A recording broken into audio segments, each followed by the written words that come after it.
হরে কৃষ্ণ। আজ একটি বিশেষ পবিত্র তিথি। কি? কার্তিক মাসের শুক্ল অষ্টমী। এই তিথিকে গোপাষ্টমী বলা হয়, আবার কেউ গোষ্ঠাষ্টমীও বলে থাকেন। এই তিথির মাহাত্ম্যটা কি?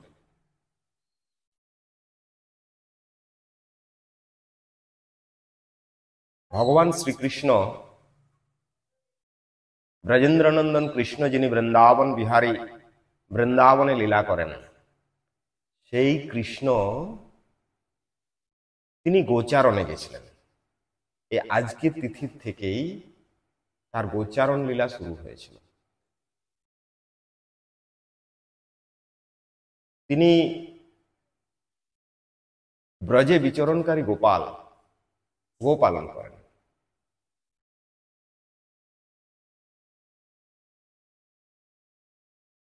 আজকে তিনি শৈশব অতিক্রম করে পৌগণ্ড বয়সে পদার্পণ করেছেন। মানে জন্মের পর থেকে 5 বছর পর্যন্ত শৈশব বলা হয়, তারপর থেকে মানে 5 বছর থেকে 10 বছর পর্যন্ত এটা হলো পৌগণ্ডকাল। তো এই পৌগণ্ডকালে তিনি পদার্পণ করে এই আজকের দিন থেকে গোপাষ্টমী অর্থাৎ কার্তিক মাসের শুক্ল অষ্টমী দিন থেকে তিনি নন্দ মহারাজের কাছ থেকে গোচারণে যাওয়ার অনুমতি প্রাপ্ত হয়েছিলেন। তিনি গো এবং ব্রাহ্মণের হিতকারী, তার জন্যই তো আমরা তার প্রণাম মন্ত্রে বলে থাকি, নমো ব্রহ্মণ্য দেবায় গো ব্রাহ্মণ্য হিতায় চ জগদ্ধিতায় কৃষ্ণায় গোবিন্দায় নমো নমো। তিনি গো এবং ব্রাহ্মণের হিতকারী। গরু তার অত্যন্ত প্রিয়। এই জন্য আমাদের ভারতীয় সংস্কৃতিতে গো মাতা হিসাবে প্রকাশ করা হয়, এতটা সম্মান করা হয়। অনেক পশু থাকলেও তার মধ্যে গোমাতা একটা বিশেষ স্থান দেওয়া হয়েছে, বিশেষত আমাদের হিন্দু ধর্মে। তিনি গো ব্রাহ্মণের হিতাকারী। আচ্ছা, এই গো শব্দের আবার আরেকটা অর্থ হয়। গো মানে ইন্দ্রিয়, ইন্দ্রিয় বর্ধনকারী।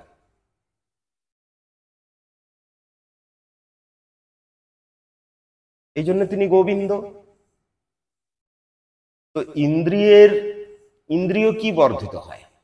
ইন্দ্রিয়ের যে বৃত্তি, সেই বৃত্তি বর্ধিত হয়।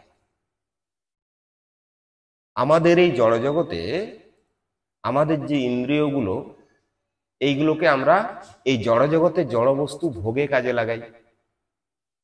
এই জড়বস্তু ভোগ করার জন্য আমাদের অভিমানটা কি? আমি যা কিছু দেখছি সব কিছুর ভোক্তা আমি। তত এই ভোগোন্মুখ পিপাসা বর্ধিত হয়। আর সেখানে কি হয়?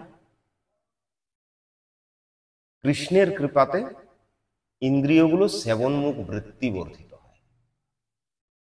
কেননা সেবনমুখ ইন্দ্রিয় ছাড়া কৃষ্ণের নাম, রূপ, গুণ, লীলা আদি কোনো কিছুই ইন্দ্রিয় গ্রাহ্য হবে না। একমাত্র সেবনমুখ ইন্দ্রিয়ের দ্বারাই সেগুলো গ্রাহ্য হয়। আর সেই সেবাবৃত্তি সেইটা বর্ধিত হয়। এই জন্যই তো ভক্তিরসামৃত সিন্ধু গ্রন্থের উপগোস্বামীপাদ বললেন, অথো কৃষ্ণ নাম আদি ন ভবেদ গ্রাহ্যম ইন্দ্রিয়ই। হ্যাঁ, কৃষ্ণ নাম আদি, আদি মানে কৃষ্ণ নাম, কৃষ্ণ রূপ, কৃষ্ণের লীলা আদি এই সমস্ত ইত্যাদি ইত্যাদি। ন ভবেদ গ্রাহ্যম ইন্দ্রিয়ই, আমাদের এই জড় ইন্দ্রিয়ের গ্রাহ্য কোনোভাবেই নয়। তাহলে কিভাবে সেটা গ্রাহ্য হবে? কারণ ইন্দ্রিয় গ্রাহ্য না হলে তো আমার প্রীতি আসবে না। তার জন্য তিনি বললেন সেবন মুখেহি জিহাদো স্বয়মেব স্ফুরদ্যত। সেবন মুখ জিভাতে তিনি সেটা স্বয়ংই স্ফুরিত হন। তাহলে সেবা বৃত্তি প্রকাশিত হওয়া দরকার।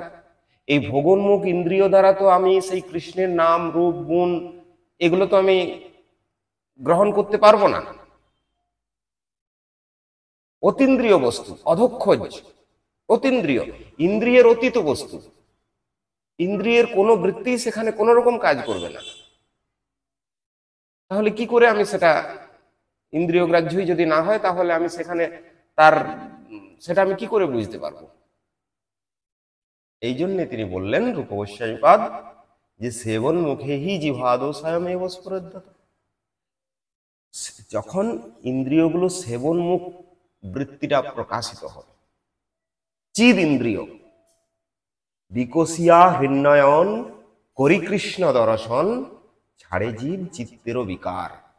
যখন হৃদ নয়ন অর্থাৎ চেতনময় ইন্দ্রিয়, চেতনময় নয়ন, চেতনময় ত্বক, চেতনময় নাক, চেতনময় কান, সমস্ত চিদ ইন্দ্রিয়ের চিদ বৃত্তি প্রকাশিত হবে, তখন সেই চিদ ইন্দ্রিয় দ্বারা সেবনমুখ বৃত্তি দ্বারা কৃষ্ণের নাম রূপ গুণ লীলা আদি সমস্ত কিছু আমি বুঝতে সমর্থ। তার আগে কিন্তু বোঝার কোনো উপায় নেই। এই জন্য ইন্দ্রিয়ের ভোগোন্মুখ বৃত্তিকে নিবৃত্ত করে আর সেখানে সেবনমুখ বৃত্তিকে প্রকাশ করতে হবে। তাহলে ইন্দ্রিয়ের অতীত বস্তু, অধক্ষজ বস্তু, অধকৃতম অক্ষজম ইতি অধক্ষজম,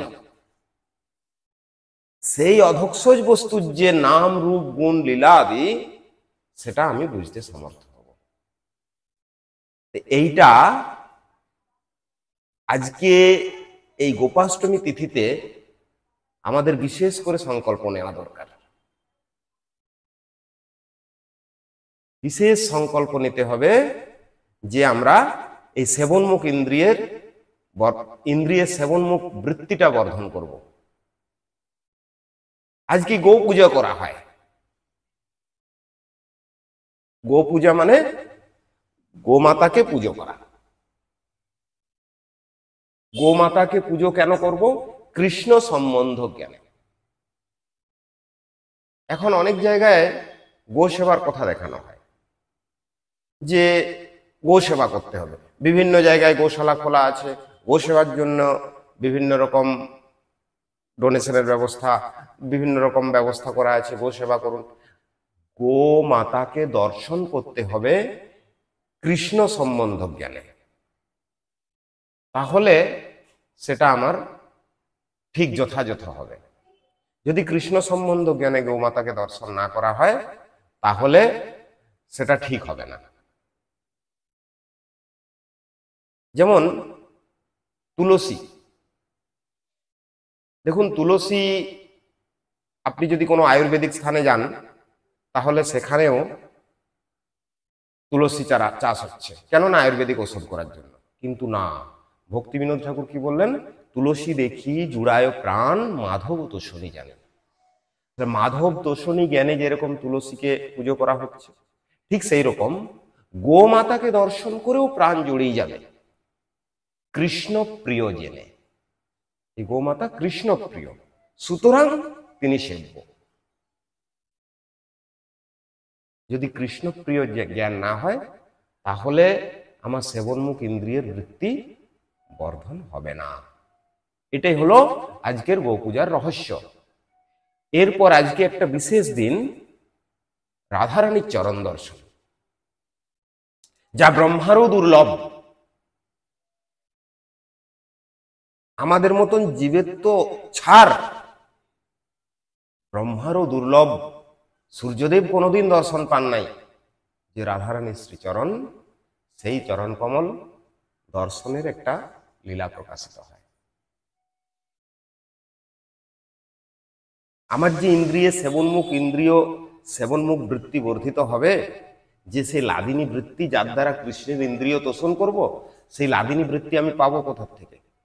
সেটা রাধারানীর চরণ কমল থেকেই বেরিয়ে আসে। অনুগত সেবনমুখ জনের হৃদয়ে নিক্ষিপ্ত হয়। আর সেই চরণ কমল দর্শনের তিথি আজ। এই জন্য এই তিথি পরম পবিত্র।